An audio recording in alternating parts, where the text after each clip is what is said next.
Morning, afternoon, and night. It's CBS 42 weather around the clock. Brought to you by Southern Home Structural Specialists. Now, the latest forecast from the CBS 42 Storm Team.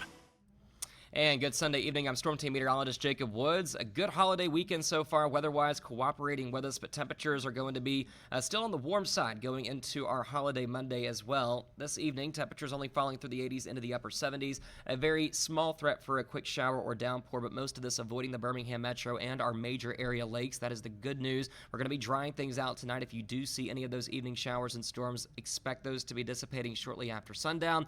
And then a cloudy start to our Monday. That's going to help keep temperatures a little bit warmer to start the day in those lower 70s to upper 60s. We quickly rise into the lower half of the 80s by the early afternoon, and then those first few showers and storms already igniting around noon to around 2 o'clock on Monday afternoon. The trend here and the big takeaway is not exactly where you're seeing the different specks of green and yellow and oranges popping up, but more so the trend is that these pop up near and north and west of Birmingham, and as they try to push towards the east, they are going to be encountering some locally drier air at the surface, and this is going to be isolated pockets of dry air, so if it runs into one of those, it's going to help dissipate the shower or storm. If there is more humid air in place, then that's going to help keep that storm surviving and pushing on towards the east. So kind of an unpredictable way to look at it from a radar standpoint on Monday, but just keep an eye to the sky. If you see some of those darker clouds coming your way, definitely want to avoid any of those that have some lightning associated with them as well. Some of these showers and storms continuing to be scattered about into the late evening and even early overnight hours on our holidays. So